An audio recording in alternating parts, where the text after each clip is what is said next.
자, 오늘 우리에게 주시는 하나님 말씀 요한복음 1장 10절부터 12절 말씀 다 같이 봅니다. 우리 다 같이 한 목소리로 합독하시면서 말씀 같이 받습니다. 그가 세상에 계셨으며 세상은 그로 말미암아 지은 바 되었으되 세상이 그를 알지 못하였고 자기 땅에 오매 자기 백성이 영접지 아니하였으나 영접하는 자 곧 그 이름을 믿는 자들에게는 하나님의 자녀가 되는 권세를 주셨으니 아멘. 하나님께서 이 세상을 창조하실 때 이 세상은 인간을 위하여 창조된 세상인 줄로 믿습니다. 이 세상이 사람들을 위하여 창조된 거죠. 그래서 하나님께서 창세기 말씀에서 아담을 만드실 때 그 아담에게 뭐라고 말씀합니까? 너는 이 땅에 생육하고 이 땅에 번성하라, 이 땅을 정복하라, 이 땅에 충만하라, 이 땅을 다스리라고 말씀했습니다. 우리 한번 볼까요? 창세기 1장 26절부터 28절 말씀 한번 보도록 하겠습니다.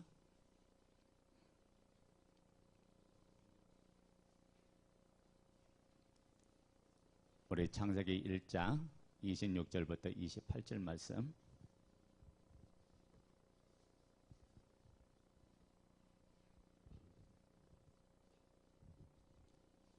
자, 우리 다 같이 읽습니다. 창세기 제일 앞에 있죠. 1장 26절부터 28절 말씀. 자, 합독합니다. 시작.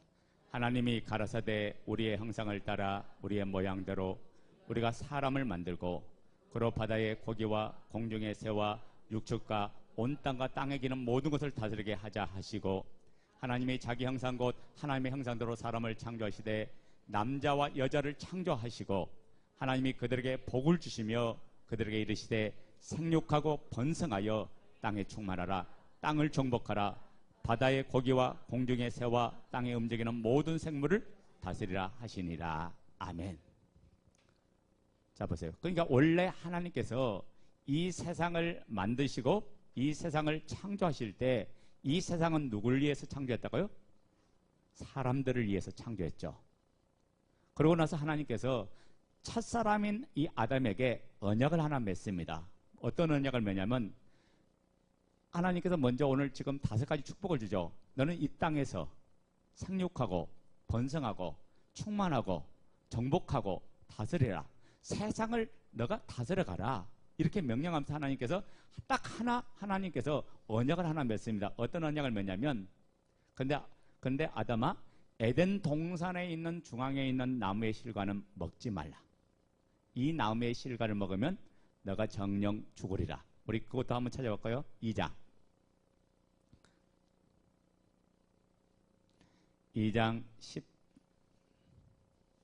16절 17절. 자, 15절부터 보자고요. 2장 15절부터 17절까지 시작.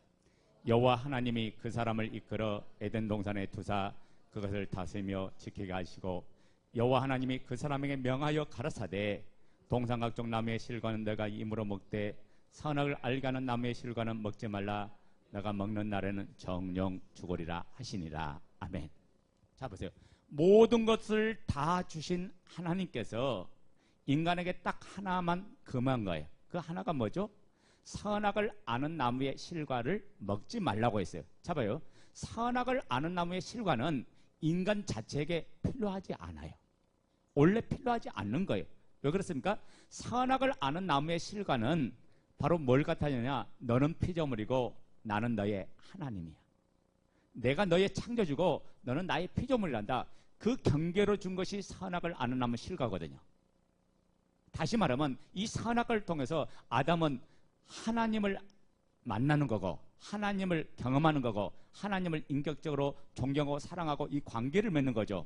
여러분, 부부의 관계에 지켜야 될 마지노선이 있잖아요.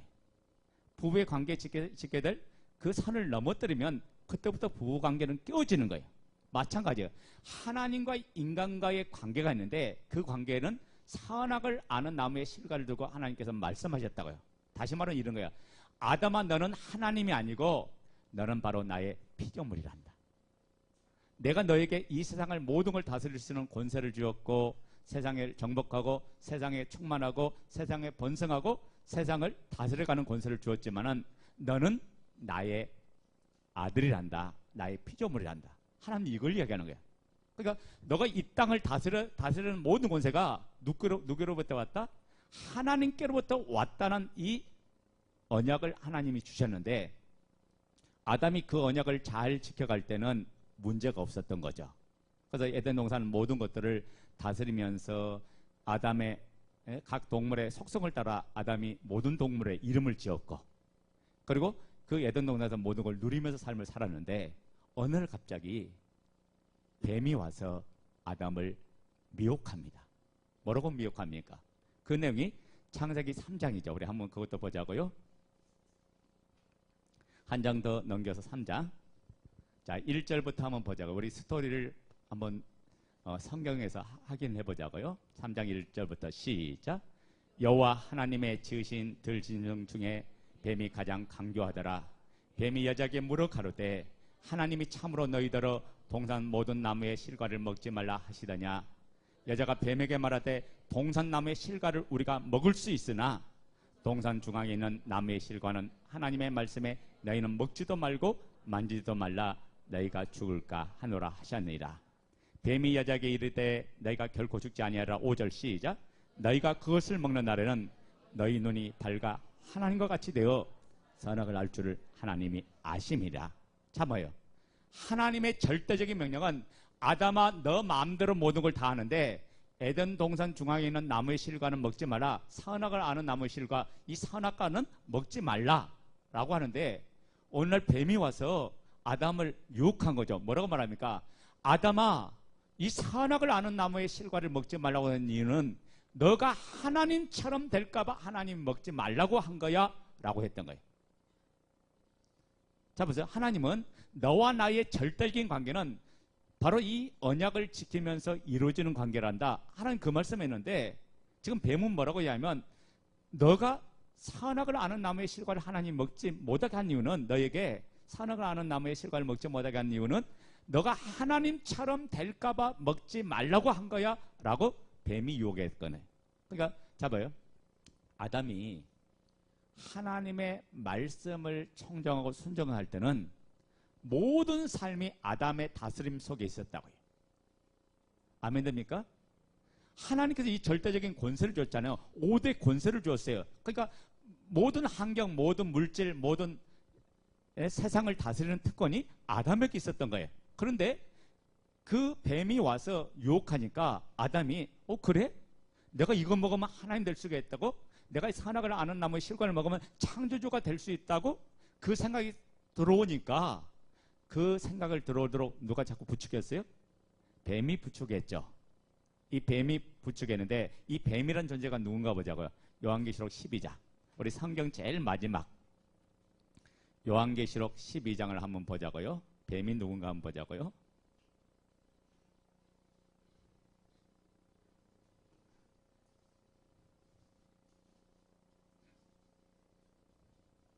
구절 말씀.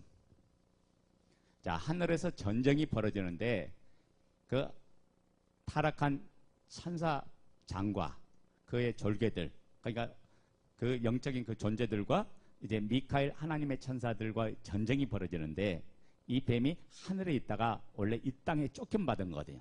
공중에 쫓김받는데 이 타락한 천사장이 공중에 쫓김받는데 이 존재가 누구인가를 정확히 하려는 것이 계시록 12장 9절이라고요. 우리 한번 보자고요. 시작. 큰 용이 내어 쫓기니 에뱀 곧 마귀라고도 하고 사단이라고도 하는 온 천하를 깨는 자라. 땅으로 내어 쫓기니 그의 사제들도 저와 함께 내어 쫓기니라. 자, 여기 보면 큰 용이 쫓기는데 그를 뭐라고 해요? 에뱀이라고 하잖아. 그게 아담과 하와를 미혹시킨 그 뱀이라고 이야기하잖아. 근데 그 존재가 누구냐? 바로 마귀라 하기도 하고 사탄이라고 지금 이야기하고 있잖아요. 그러니까 잘 보면 뱀이 단순하게 미혹시킨 것 같은데 그 뱀 안에 누가 들어가 있어요? 사탄이 들어있고 악한 영 마귀가 들어와서 누구를 미혹시킨 거예요? 첫사람 아담을 미혹시켜서 하나님이 주신 모든 축복과 모든 것을 다 빼앗아 가게 만들어버렸던 거예요. 자, 보세요. 만약에 뱀의 말대로 선악을 알게 하는 나무의 실과를 먹고 아담이 그 따먹었으면, 뱀의 말대로 된다면 뭐가 돼야 돼요? 하나님이 돼야 되죠. 근데 하나님이 됐어요? 하나님이 된 게 아니라 오히려 아담이 가졌던 모든 축복을 다 뺏기고 말았어요. 그리고 에덴 동산의 그 축복을 뺏겨버리고 이제는 에덴 동산에 쫓겨나고, 그리고 일생을 땀을 흘려서, 땀을 흘려야 겨우 먹을 수 있는 사람이 되고, 그 남편과 아내 관계도 서로 사모함을 갖게 되고, 그 다음에 서로 간에 찔림이 되고, 모든 삶에, 그리고 환경의 부조화를 경험하니까 환경이 찔리고, 모든 자연의 모든 것들이 부조화를 경험하니, 그때부터 행복을 경험한 게 아니라 축복을 경험한 게 아니라 고통과 아픔과 슬픔을 경험한 인생이 되고 말았던 거예요. 이것을 뭐라고 말하냐? 죄라고 말합니다. 자, 보세요. 해 아래에 있는 모든 인간이 이 고통 속에 살아가는 것은 근원적인 이 죄의 문제를 해결하지 않았기 때문에 이 고통 속에 살아가는 줄로 믿습니다. 자, 봐요. 아담과 하와가 지금 어떤 죄를 지었어요? 선악을 아는 나무의 실과를 먹었죠. 하나님께서 명령한 그 실과를 먹었는데, 그 실과를 먹은 것 자체를 죄라고 하는데, 그 죄의 내용을 봤더니 어떤 내용이에요? 아담과 하와가 왜 실과를 먹었다고요? 하나님처럼 되려고 실과를 먹은 거예요. 그러니까 죄를 지는 그 배우의 배경에는 뭐가 있냐? 내가 내 마음대로 살고 싶어서 죄를 짓는 거예요. 내가 주인 돼서 살고 싶어서 죄를 짓는 거예요. 내가 하나님처럼 내가 살고 싶어서 범죄한 게 이게 죄라고 이야기하는 거예요. 그래서 성경이 말하는 근원적인 죄는 우리가 도둑질하고 뭐 남 죽이고 미워하고 사기치고 뭐 살인하고 이웃의 것을 탐내고 이 죄를 이야기하는 게 아니라, 모든 죄의 시작은 어디 시작하냐? 내가 주인 되니까 죄를 짓는다고요. 자, 내가 주인 되니까 남의 것을 내가 갖고 싶어. 내가 주인 되니까 상대방을 죽이는 거예요. 이 전체가 뭐냐? 죄의 뿌리가 바로 내가 주인 된 죄에서 나온 거라고 성경은 이야기하는 거예요. 그러니까 이 죄가 아담의 인생을 불행하게 만들죠. 그래서 아담 이후에 모든 사람은 그때부터 환경의 지배를 받고, 그 다음에 인간관계에서 서로 미워하고 싸우고 다투고 분쟁하면서 삶을 살게 되고, 세상과의 부조화를 경험하면서 삶을 사는 그런 인생으로 전락하고 만 거죠. 자, 봤어요? 원래 하나님께서 아담에게 어떻게 줬다고? 이 세상을 아담의 말에 모든 세상이 무릎 꿇고 만들었고, 아담의 말에 모든 것이 순종하게 만들어 주신 거예요. 그러니까 아담이 이 세상을 다스리는 사람인데, 하나님과 관계를 빼앗기니까 세상을 다스리는 게 아니라 세상을 끌려다니고 세상에 지배받고 세상에 갇혀서 삶을 사는 그런 인생이 되고 말았던 거죠. 그래서 이때부터 하나님을 잃어버린 인생은 무엇을 해도 만족함이 없어요. 돈을 아무리 많이 가져도 만족함이 없어요. 그래서 우리가 연예인들을 보면, 여러분 스타의 자리에 올라가면서 스트레스가 엄청나니까 그 문제를 이겨보려고 이들이 뭐 하는지 아세요? 그 자리를 놓치지 않기 위해서 하는 게 뭐냐면 도박을 한다든지 마약을 한다든지 그 중독 속에 빠져가는 거예요. 왜요? 그 자리에 다시 떨어지지 않기 위해서 그러는 거예요. 그 들어오는 그 압력과 스트레스, 그 압박을 이겨보려고. 그러니까 자봐요. 모든 사람이 자연을 지배하고 세상을 지배해야 될 하나님의 사람들이 어떻게 살아갑니까? 하나님을 잃어버리니까 세상에 갇혀서 세상이 주는 것에 삶을 살더라고요. 그래서 이 세상이 어떤 것이냐? 세상이 어떤 것인가 우리가 정확하게 알아야 왜 이분이 이 땅에 오셨는가? 그 사실을 정확하게 깨달은 줄로 믿습니다. 여러분, 세상을 한마디로 어떤 것이냐? 어둠이라고 이야기해요. 그럼 사람들이 그래요. 왜 세상이 어둠이야? 세상이 얼마나 밝은데. 여러분, 우리가 이 어둠이라는 개념을 우리는 눈앞에 보이는 물질적인 개념으로 이 땅을 바라보니까 세상이 어둠이 아니라고 이야기하는 거예요. 세상이 너무 좋은데 라고만 이야기하는 거예요. 그런데 하나님이 말씀하는 어둠은 뭐냐면, 천국도 못 보고 영원한 것도 못 보고 주님이 누군지를 보지 못하고 이 땅끝밖에 못 보는 우리를 향해서 어둠이라고 이야기하는 거예요. 근데 우리의 개념은 뭐냐면, 세상 보면 너무 좋잖아요. 우리가 5월달 된 이제 4월달 지금 보면 자연을 봐도 꽃이 아름답게 피었고, 예? 볼거리도 많고 먹을 것도 많고 너무너무 좋잖아요. 우리는 뭐만 보냐면 보여지는 것만 보고 좋아하고 있지만은 주님께서 뭐냐면 하나님께서 뭐라고 하냐면 이 세상에 이 보여지는 세상보다 더 큰 영원한 세계가 있다는 걸 이야기하는 거예요. 그러니까 영원한 세계를 못 보면 전부 다 뭐냐면 이 땅 것이 전부이냐, 이 땅 것이 최고이냐, 이 땅 것이 모든 거냐, 여기에 따라 반응하고 삶을 살아가는 거죠. 그래서 이 세상 사람들이 예수님을 믿으세요라고 하면 잘 믿던가요? 잘 안 믿던가요? 잘 안 믿어요. 왜? 예수님을 안 믿는 거 하나님 안 믿는 거거든요. 왜 안 믿을까요? 하나님이 안 보이니까 안 믿는 거야. 맞아요? 틀려요? 여러분 눈앞에 천국이 보이고 하나님이 보인다면 안 믿을 사람 아무도 없을 거예요. 내 눈앞에 지옥이 보이면 그거 안 믿을 사람 누가 있겠어요? 당장 가야 될 곳이 지옥인데 안 믿을 사람 아무도 없을 거예요. 그런데 안 보이니까 안 믿는 거예요. 이해됩니까? 그러니까 안 보이는데 내가 어떻게 하나님을 믿겠느냐 그 말이에요. 그래서 대부분 세상 사람들이 그 말해요. 하나님을 내 눈앞에 보여주면 내가 믿을게. 내 눈앞에 보여봐. 그러면 내가 믿을게. 라고 이야기해요, 안 해요? 이야기하죠. 그러니까 세상밖에 모르는 사람에게 영원한 것을 볼 수가 없고 보여줄 수 없어요. 이 세상은 어둠인 줄로 믿습니까? 이 세상은 흑암이에요.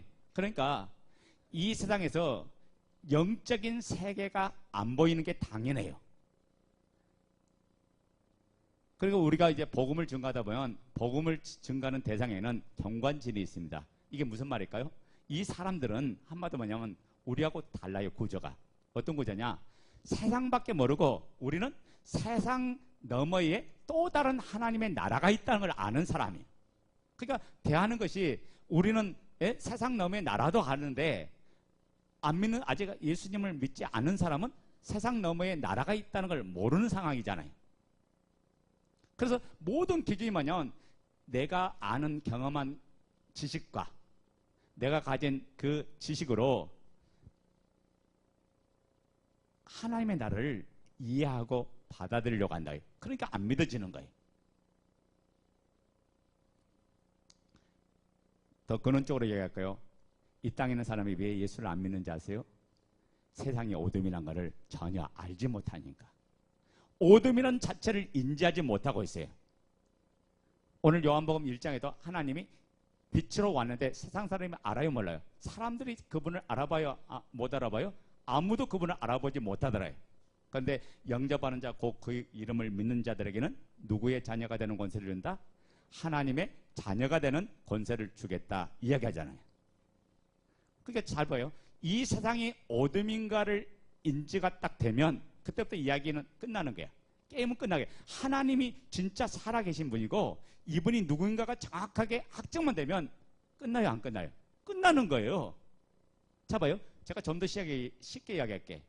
날 때부터 이 세상을 못 본 소경, 시각장애인.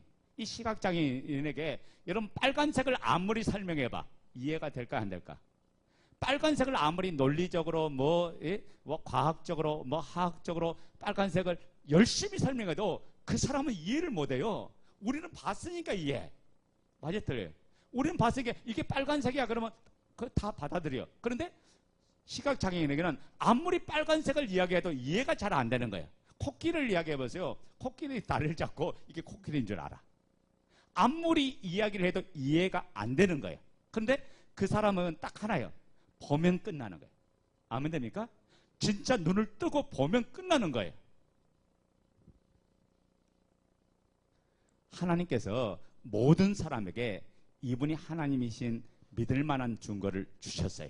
자 봐요. 하나님께서 오늘 우리가 천국도 안 보여. 하나님도 안 보여. 천사도 안 보여. 모든 건 안 보이는 우리에게 무조건 덮어놓고 내가 하나님이니까 나를 믿어. 무조건 나를 따라와. 너가 나를 만나기를 원한다. 이렇게 해놓은 게 아니다고 해요. 강제적으로 믿으라고 한 게 아니에요. 그러니까 하나님이 살아계시고 천국과 지옥이 있다는 거 전혀 안 보이는데 어떻게 믿을 수 있어요? 믿을 수가 없잖아요. 그게 조금 안 보이는 게 아니라 완전히 안 보이거든요.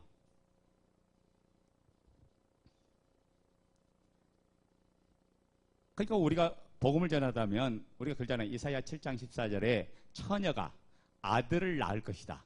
여러분, 처녀가 어떻게 아들 낳아요? 믿을 수 있는 것이 성경을 보면 볼수록 세상 사람들은 못 믿겠다고 해요. 어떻게 처녀가 아들을 낳을 수 있느냐? 못 믿겠다고 이야기하는 거잖아요. 그러니까 우리가 그러잖아요. 많은 사람이 그래요. 하나님을 보여달라니까 뭘 보여주냐? 이 말씀을 보여줘. 말씀을 믿으면 돼. 아니, 이 말씀이 하나님 말씀인 걸 어떻게 알아? 이 성경이 하나님의 말씀인 게 어떻게 하냐고. 근데 우리가 뭐냐면, 자, 말씀에 이분이 하나님인 걸 나타냈잖아. 이분이 하나님이심을 이야기했잖아. 그러니까 말씀 자체를 믿는 것이 믿는 거라고 이야기하는데, 이거는요, 믿을 수 없는 거예요. 제가 오늘 목사님이 좀 이상하죠? 에? 믿게 해야 되는데 믿을 수 없다고 자꾸 이야기하니까. 하나님께서 저와 여러분에게 덮어놓고 하나님을 믿으라고 하신 게 아니고, 보이는 것밖에 모르는 우리에게 하나님을 믿을 수 있는 확실한 증거를 저와 여러분에게 주신 줄로 믿습니다. 그게 그 믿을 만한 증거를 통해서 하나님은 당신이 하나님인 것을 믿으라고 한 거지, 그냥 덮어놓고 내가 너의 하나님이야, 그러니까 무조건 믿어, 강제로 믿어, 안 믿으면 너 죽어, 안 믿으면 너 지옥이야, 이렇게 하지 않았다고요. 하나님은 모든 사람에게 확실한 증거, 믿을 만한 증거를 통해서 믿게 해 주신 줄로 믿습니다. 그러니까 이 믿을 만한 증거는 누가 뭐래도, 목에 칼이 들어와도 부인할 수 없는 증거, 너무나 확실한 증거를 하나님이 주신 거예요. 제가 고집이 얼마나 셌냐면요, 제가 주장하면요, 내 목에 칼을 대도요, 내 칼 맞아 죽지, 내 주장을 안 꺾는 사람이. 정확한 증거를 가져와서 이게 이럽니다라고 보여지면 그때 제가 무릎을 꿇었어요. 근데 우리 동기 목사님은 나보다 더 지독하더라고. 그분은 나보다 더 강한 분이야. 아니, 유아독존이죠. 뭐라고 말하는지 아세요? 독불장군인데 뭐라고 하냐면, 이러이래서 이것이 이겁니다 증거를 주는데도 뭐라고 하냐면 그 증거 틀린 거야. 근데 그분이 나중에 목사님이 됐어요. 그러니까 그런 사람도 하나님이 역사하니까 예수님을 주로 모시고 그분 아래서 삶을 살아가더라는 거예요. 자, 봐요. 그러니까 잘 보세요. 하나님은 인격의 하나님이에요. 그냥 덮어놓고 믿게 아니라 모든 사람이 부인할 수 없는, 세상 누구도 따라할 수 없는 방법으로 그분을 주로 믿게 해준 줄로 믿습니까? 그래서 우리가 사도행전 17장 31절 한번 보자고요.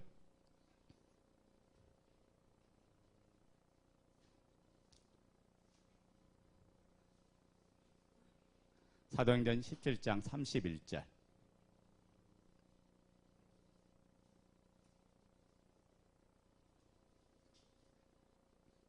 자, 신약 사도행전 17장 31절.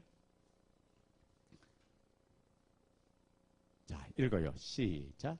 이는 정하신 사람으로 하여금 천하를 공의로 심판할 날을 작정하시고, 이에 저를 죽은 자 가운데서 다시 살리신 것으로 모든 사람에게 믿을 만한 증거를 주셨습니다. 아멘.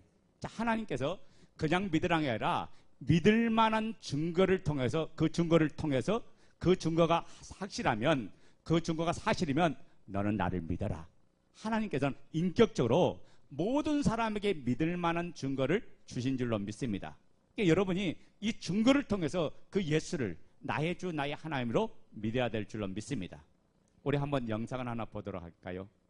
교회라는 곳이 혹시 사실은 계시지도 않는 하나님을 믿는다고 무작정 따라가고 있는 사람들의 모임은 아닐까? 그리고 이런 괴로운 시간이 제가 생각했던 것보다 더 길어지니까 무신론자가 되고요. 안티 크리스찬, 안티 기독교가 되고요. 어느 날 제 동생이 이번에는 저한테 와서 이렇게 묻는 거예요. 완전히 허를 찌르는 질문이었어요. 언니는 하나님이 살아 계신다는 게 정말 믿어지나? 이러니까 제가 갑자기 할 말을 잃고, 믿어진다. 이러면 어떻게 믿을 수 있어? 이렇게 물어볼 것 같더라고요. 그러니까 할 말을 정말 잃어버렸어요. 그래서 기도하는 거 아니야?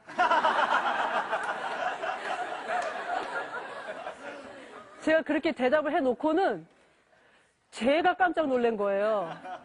나름 모태신앙이고 나름 목사 딸인데 하나님이 살아계신지조차 확실치가 않은 거예요. 교회 가면 많이 듣는 말이 있어요. 믿으시기 바랍니다. 저는 그 말이 너무 답답했어요. 믿을 만한 객관적인 증거를 주면서 얘기를 하시면 믿으라 마라 하지 않아도 내 마음에 믿음이 저절로 생겨버릴 텐데 증거를 주지 않고 믿으라고 하는 게 정말 답답하더라고요. 그것도 목숨 바칠 만큼 세게 믿으라는 거예요. 저는 믿고 싶었어요. 정말 천국 가고 싶어서라도 믿고 싶었거든요. 근데 안 되는 거예요. 마음에 믿음이 안 생겨요. 하나님도 안 보이지, 천국도 안 보이지. 근데 이상한 건요. 어차피 안 보이니까 안 믿으면 그만인 지옥은 왜 그렇게 두려운지. 제가 그때 알은 게요. 그냥 머리로 하는 고민과 정말 문제에 맞닥뜨려서 하는 고민은 정말 차원이 다르다는 걸 알게 되었어요. 시간이 좀 지나서 한방울교회 청년 대학생 수련회 첫날 예배를 드리게 되었는데 그때 목사님이 칠판에다가 큰 글씨로 복음은 부활이다 이렇게 쓰셨어요. 복음은 부활? 아니 왜 복음에 부활만 있어? 얼마나 많은데. 제가 그렇게 생각했는데요. 목사님이 이렇게 질문을 하셨어요. 예수님이 십자가에 죽으실 때 그 골고다 언덕에 십자가가 3개가 꽂혀 있었다. 그 중에 누가 하나님이냐? 가운데죠. 근데 또 이렇게 질문하시는 거예요. 이 3개를 막 섞었다. 누가 하나님이냐? 가운데인가? 모르겠더라고. 무조건 가운데가 하나님이 아니고 부활하신 분이 하나님이신 거예요. 그러니까 십자가에서 죽으셨습니다로 끝나면 누가 하나님인지 아무도 알 수가 없는 거예요. 다시 살아나신 부활을 보고 나니까 그분이 죽으신 십자가가 하나님이 죽은 십자가구나. 그래서 하나님이 죽으신 십자가가 사랑이구나. 이걸 알 수가 있는 거더라고요. 강도가 죽은 십자가가 사랑이 아니잖아요. 바로 이거였어요. 제가 아주 속으로 쾌재를 불렀습니다. 누구나 믿을 만한 객관적인 증거, 그건 역시 부활이구나. 괜찮을 때는 신앙 좋다고 하다가 힘든 일 있을 때는 와르르 무너지는, 근본이 흔들리는 그런 거 말고 정말 어떤 경우에도 흔들리지 않는 확실한 믿음은 어떤 경우에도 흔들리지 않는 확실한 물증, 부활을 통해서 생기는 거였어요. 하나님이 진짜 살아계신다. 예수님의 부활이 그 증거다. 이분이 나의 주인이시기 때문에 나는 오늘도 신바람 나게 살 수 있다. 하나님께서는 모든 사람에게 어떤 증거를 줬다고요? 믿을 만한 증거를 주었다. 그 믿을 만한 증거를 주는데 우리 한번 보자고요. 자, 여러분, 하나님께서 미리 말씀을 구약시대에 해주었어요. 근데 사람들이 알아들어요, 못 알아들어요? 못 알아들으니까 때가 되면 하나님이 직접 사람의 모습을 입고 이 땅에 오셨습니다. 여러분, 우리가 종교라고 하는데 종교는 사람이 신을 찾아가는 게 종교고, 우리가 믿는 기독교는 사람이 신을 찾아가는 게 아니라 하나님이 우리를 찾아오셔야 믿을 수 있는 게 기독교다고요. 그러니까 전적으로 하나님이 우리에게 은혜를 주시고 하나님께서 믿을 수 있는 믿음을 주시고 하나님께서 성령을 은혜로 선물로 줘야 믿을 수 있는 거지, 세상 종교는 사람이 찾아가요. 사람이 그 신을 찾아가는데 기독교 자체는 완전히 다른 거죠. 그러니까 내 힘으로는 하나님을 절대 만날 수가 없고 죽었다 깨어나도 못 만나요. 그런데 하나님께서 오신 거예요. 근데 갑자기 오면 혼란이 와요, 안 와요? 오늘 갑자기 뿅 나타나가지고 야, 내가 하나님이야. 그러니까 너희들 나를 믿어 라고 이분이 내가 너희들에게 보여줬지? 그러니까 나를 믿을 수 있지? 이렇게 하면 혼란이 올까요, 안 올까요? 혼란이 오죠. 그래서 그분이 미리 이미 수천 년 전에 성경에 예언을 해놨다고요. 우리 한번 보자고요. 이사야, 구약성경 이사야 9장 6절.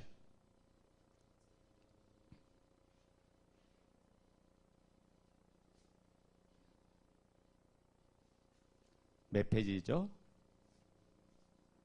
구약성경 이사야, 구약 976쪽에 있대요. 이사야 9장 6절.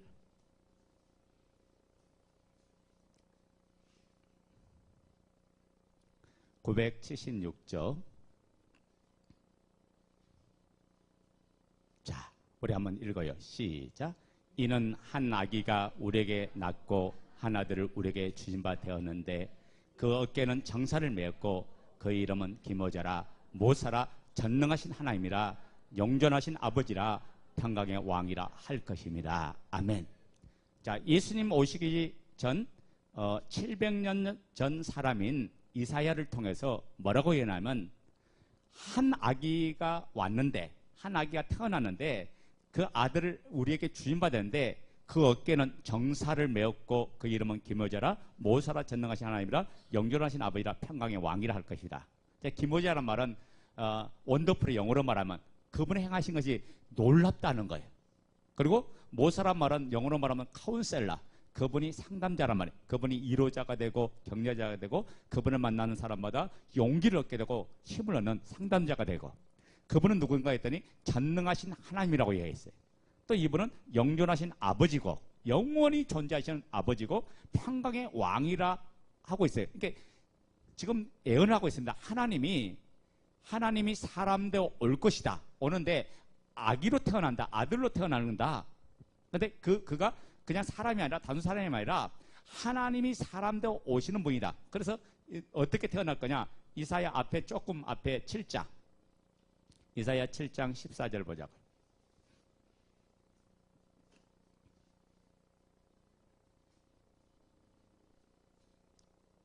자, 두 장만 넘기면 있죠? 7장 14절. 그러므로 시작.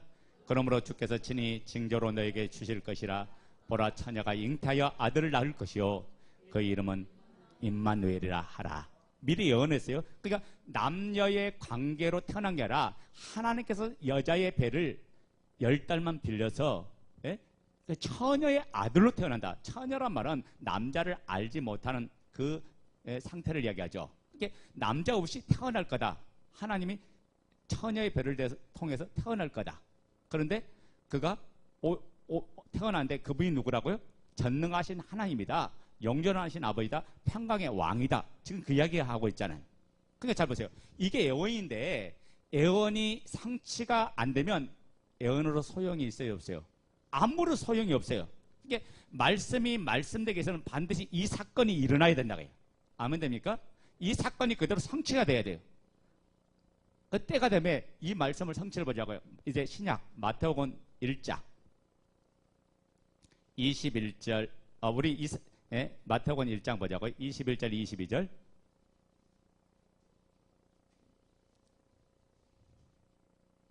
자, 그 예언이 때가 되면 성취가 됐는가 안 됐는가 보자고요. 마태복음 1장 22절. 동정녀 마리아에, 그러니까 요셉하고 정혼한 이 마리아라는 사람이 있는데 요셉과 함께 살지 않았는데 관계를 갖지 않았는데 갑자기 잉태를 한 거예요. 마태복음 1장 21절 22절. 자, 읽어요. 시작. 아들을 낳으리니 이름을 예수라 하라. 이는 그가 자기 백성을 저희 죄에서 구원할 자이심이라 하니라. 이 모든 일에 된 것은 주께서 선지자로 하신 말씀을 이루려 하심이니 가라사대. 그게 잡아요. 이 모든 되어진 것은 이사야 선지자를 통해서 예언한 대로 그대로 성취하기 위해서 그 처녀의 몸인 마리아의 몸에 배를 빌려서 이 아들이 태어났는데 그 이름을 예수라 하라. 누가 나서 이야기한 거예요? 천사가 나타나서 지금 그 이야기를 하는 거예요. 너가 지극히 거룩한 자가 너를 덮을 것이다. 너에게 성령으로 잉태 받을 거다. 근데 너에게서 아들이 나오는데 그 아들이 이스라엘의 구원자다. 약속된 메시아다. 그래서 그 이름을 예수라 하라라고 했던 거예요. 그리고 이분이 오셔서 그게 끝난 게 아니라 이사야 53장에 보면 이분이 오셔서 우리의 죄 때문에 십자가에 죽으실 거고 고난을 당하실 거고 채찍에 맞으실 거고 십자가에 죽으실 것을 이사야 53장 5절 6절에 예언했는데 그 예언한 그대로 이분이 십자가에 달려서 죽어드셨다가 근데 죽음으로 끝난 게 아니라 우리 죄를 대신하여 이분이 십자가에 죽으실 뿐만 아니라 부활할 것까지 예언하고 약속했어요. 우리 부활에 대한 부분 한번 볼까요? 시편. 자, 이사야 바로 조금 앞에 있죠. 시편, 구약. 시편 16편.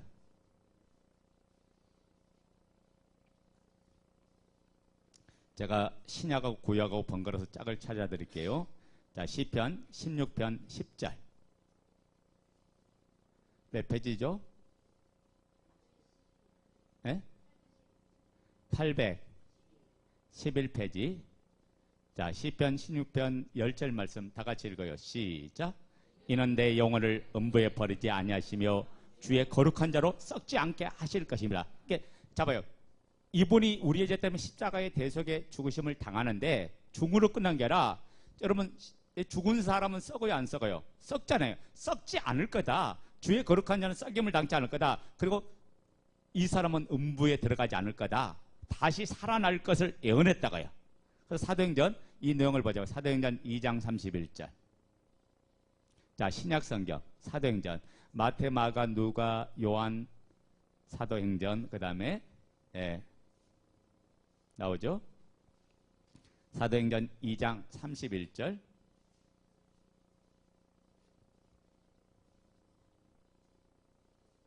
자, 읽어요.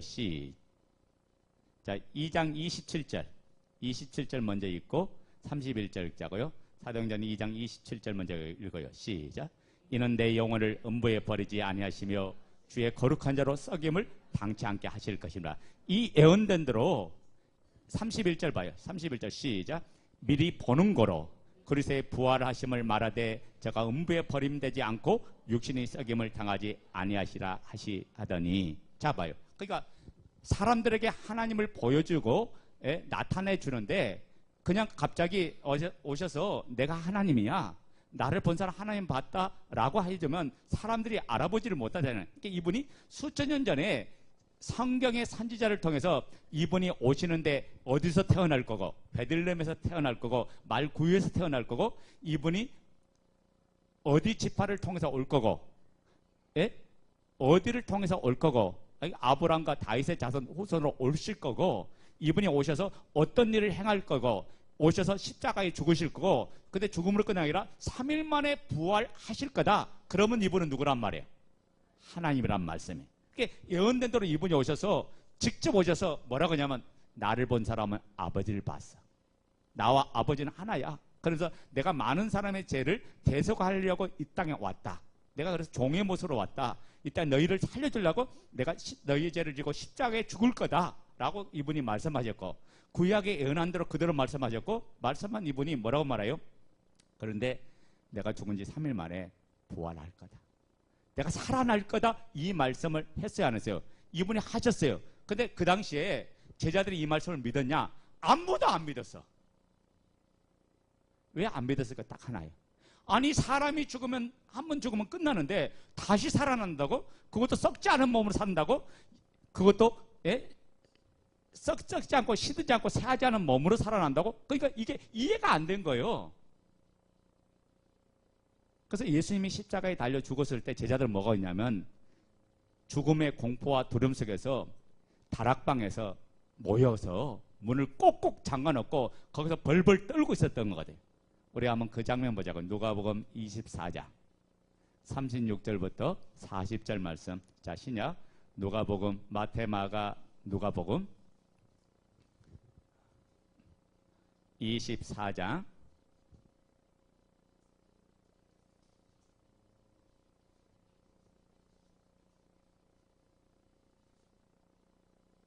36절부터 40절 말씀.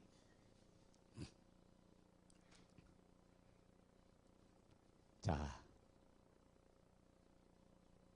읽어요. 시작. 이 말을 할 때 예수께서 친히 그 가운데 서서 가라사대 너에게 평강이 있을지어다 하시니. 자, 이 말을 할 때 뭐냐, 엠마오로 내려가는 두 제자가 길에서 부활하신 예수님을 만나서 그 예수님을 못 알아보니까 그 예수님이 풀어준 거예요. 성경을 풀어주고 이 일이 되어진 걸 너에게 이루어져야 된다. 이게 다 성취해야 될 거다. 내가 죽은 지 부활해야 된다. 이 사건을 풀어줄 때 그들의 눈이 열려서 주님인 걸 발견하니까 이들이 너무 기뻐서 예루살렘에서 엠마오로 내려간 이유는 이제 낙심하고 좌절하고 절망하고 내려간 거다. 이제 예수님 죽었어, 우리 여기 있을 필요가 없어, 그래서 내려간 건데, 그들이 다시 돌아오면서, 다시 뛰어서 돌아오면서 누구한테 간 거야? 제자들, 다락방에 숨어있는 제자들에게 뛰쳐가갖고 하는 말이, 야, 우리 주님이 사랑하는 제자들이요, 우리 주님이 살아나셨다, 이분이 부활하셨다, 약속대로 성경대로 이분이 살아났다 라고 한 이 말 할 때 갑자기 누가 나타나냐? 예수님이 쏙 나타난 거야. 그것도 뭐냐면 문을 꼭꼭 잠가 놓고 있는데 잠가놓은 문을 통과해서 들어와 버린 거예요. 여러분, 부활하는 부활체는 시공간을 초월하는 체예요. 나타나서 하는 말이 뭐냐면, 그분이 나타나 너에게 평강이 있을지어다. 이들이 놀라고 있으니까 너에게 평강이 있을지어다 이 말씀한 거예요. 근데 제자들의 반응이 웃긴 게 뭐냐면 뭐라 그래요? 예수님이 부활하신 그 모습을 보고 나타난 반응이 뭐냐? 귀신이다! 뭐라고 했다고요? 귀신이라고 이야기했대. 아니, 우리 같으면 그럴까요? 우리가 믿음 있으면 그랬어야 될 거 아니에요? 야, 주님이 살아나셨네? 부활하셨네? 할렐루야, 아멘! 해야 될 거 아니야. 근데 뭐냐면 다 놀래가지고, 예? 귀신이다! 그랬던 거예요. 여러분, 갑자기 캄캄한데 누가 싹 나타나. 놀래요, 안 놀래요? 놀래요. 엊그제 우리 집에서 제가 우리 집사람이 부엌에 있을 때 잠깐 이렇게 싹 나타나니까 왜 사람 놀래게 하냐고 그러더라. 귀신도 아닌데. 나보고 놀라서 내가 귀신인가? 그런데 봐요. 그것도 놀래는데 진짜 죽었던 예수님이 나타나면 그 뭐예요? 귀신이지. 그게 제자들 봐요. 제자들의 관념 속에 뭐냐면 사람은 한 번 죽으면 끝나는데 어떻게 다시 살아? 그것도 여러분 살아날 확률이 0.0001%도 없어요. 왜 그러냐면 예수님을 십자가에 매달을 때 온몸에 물과 피를 다 쏟았어. 살아남 조건이 있잖아요. 잠시 우리가 살아날 수 있다 할지라도 물과 피를 다 쏟았어요. 그리고 로마 군병이 예수님이 죽은 것을 확인했어. 완전히 죽은 것을. 그리고 그 시체를 돌무덤에다 집어넣고 돌무덤을 임봉을 했어요. 그 돌무덤이 뭐냐면 우리 식으로 약 2톤. 2톤 되는 돌무덤이야. 그걸 사람의 힘으로 밀고 나올 수 있다? 나올 수가 없는 거야. 그죠? 1톤 밀 수 있어요? 여기에 헐크 있어요? 밀고 나올 수 있는 사람은 없는 거야. 그러니까 도저히 0.0001% 살아날 수 없는 사람이 갑자기 싹 나타났으니까 유령이 되고 고스트가 되어버린 거예요. 그래서 그들이 유령이다 그랬던 거예요. 이해됩니까? 그때 주님께서 우리 37절부터 한번 읽어보자. 이제 끝까지 시작. 저희가 놀라고 무서워하여 그 보는 것을 영으로 생각하는지라. 예수께서 가라사대 어찌하여 두려워하며 어찌하여 마음에 의심이 일어나느냐.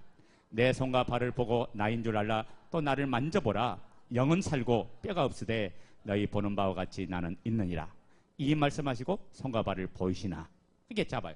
정확하게 제자들에게 성경에 예언한 그대로, 성경이 말씀한 그대로 이분이 오신다는 그대로 오셨고, 오셔서 그분이 그 예언한 대로 그대로 일을 하셨고, 일하신 그분이 십자가에 우리 죄 때문에 달려 죽으시고, 죽으신 지 3일 만에, 장사된 지 3일 만에 성경에 약속한 예언대로 이분이 부활하셨다면 이분은 누구예요?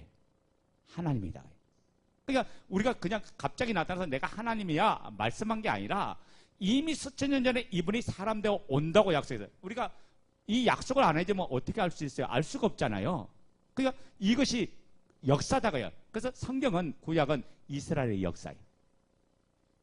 그 역사에다가 딱 정확하게 박아놨다고요. 이 역사를 부인할 사람은 이 세계의 모든 학자나 모든 사람이 부인할 수가 없어. 그래서 우리가 학생 때 배웠던 국사책이나 사회과 부도에 보면 그 연대표가 나오는데 AD와 BC를 어떻게 가르느냐. 예수님의 그 태어남을 기점으로서 AD와 BC를 가른 거예요. 그래서 AD란 말은, BC란 말은 Before Christ, 예수님이 태어나기 이전 시대를 BC라 했고, AD란 말은 아노 도미니, 주후, 예수님이 태어나고 난 이후의 시대를 뭐라고 말해요? AD라고 했다. 만약에 예수님이 허구의 인물이다, 전설의 인물이다, 신화 속의 인물이다, 그러면 그 사람을 가지고 어떻게 역사의 기준점을 잡아요? 역사의 기준점을 잡을 수가 없죠. 정확하게 역사적인 근거를 통해서 이분을 통해서 이 시대가 구분되었다고 말이에요. 그러니까 예수님이 죽었다가 부활한 것을 사람들이 내가 그분을 안 믿을 뿐이지 그 사실을 부인할 수 없는 사실이다. 그게 역사책에 이미 기록을. 그래서 우리가 사회과 부도 돼도 알렉산더 대왕이 언제 태어나서 언제 죽었고, 그 다음에 석가모니가 언제 태어나서 언제 죽었고, 소크라테스가 언제 태어났다가 언제 죽었고 했는데 예수님이 언제 태어난 날은 있는데 돌아가신 날짜가 없어. 그래서 뭐라고 써진지요? 물음표를 딱 써놓은 거예요. 왜?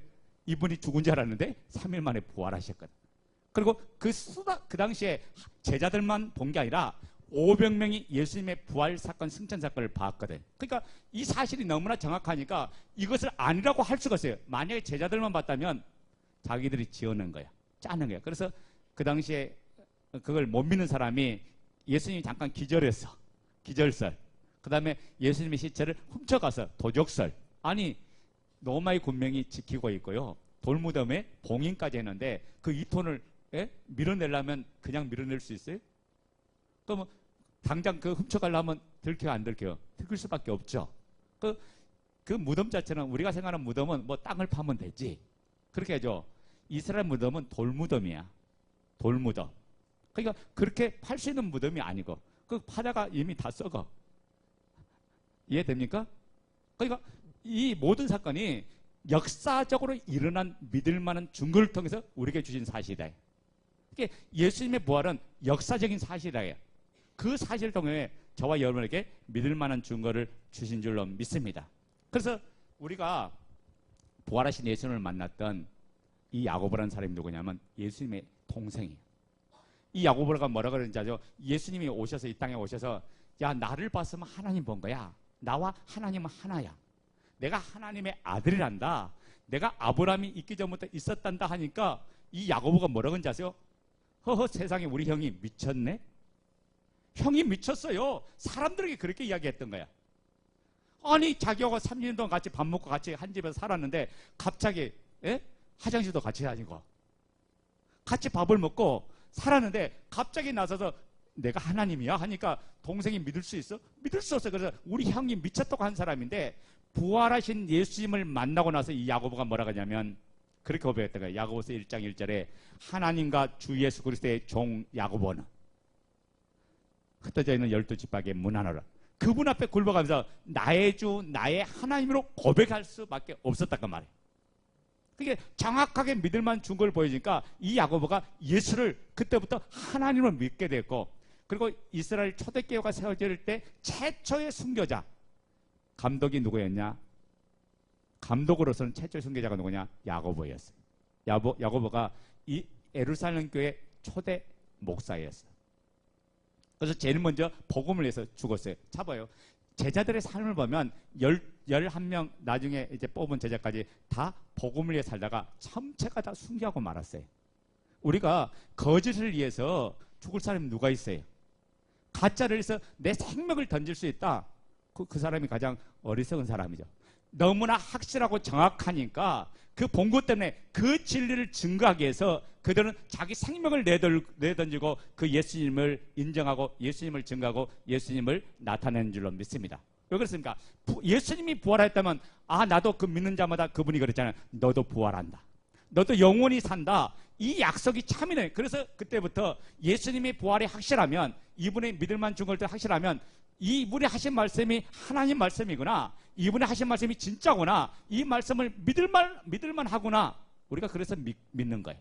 아멘. 그래서 이 말씀이 아직 체험되지 않을지라도 그 말씀을 믿으니까 그 말씀대로 이루어지고 그 말씀대로 아멘이 되고 그 말씀대로 능력이 되는 줄로 믿습니다. 하나님께서는 덮어두고 믿으라는 게 아니라 모든 사람에게 믿을 만한 증거를 통해서 믿게 해주셨다. 오늘 이 증거가 여러분의 인생을 새롭게 만들고 원래 잃어버린 에덴의 축복을 다시 찾는 것이 예수님을 주로 믿는 거예요. 그래서 우리가 이 땅에 눌리고 포로되고 살 것이 아니라 모든 환경에서 자유하면서 사는 사람으로 다시 회복되는 거예요. 그 관계가 뭐냐? 하나님과 관계의 길이 열어질 때, 이분을 주로 믿을 때 원래 자리에 돌아가서 모든 것을 살아가는 복된 자가 되는 줄로 믿습니다. 그래서 환경을 이기고 세상을 이기고 죽음을 이겨. 여러분 따라서 합니다. 복음이 나를 자유케 한다. 복음이 나를 승리하게 한다. 복음이 나를 모든 환경을 이기게 한다. 오늘 이 축복이 오늘 말씀을 듣는 이 부활의 아침에, 이 부활절을 맞이한 이 시간에 최고의 기쁨으로 여러분에게 임하기를 예수 이름으로 축원드립니다.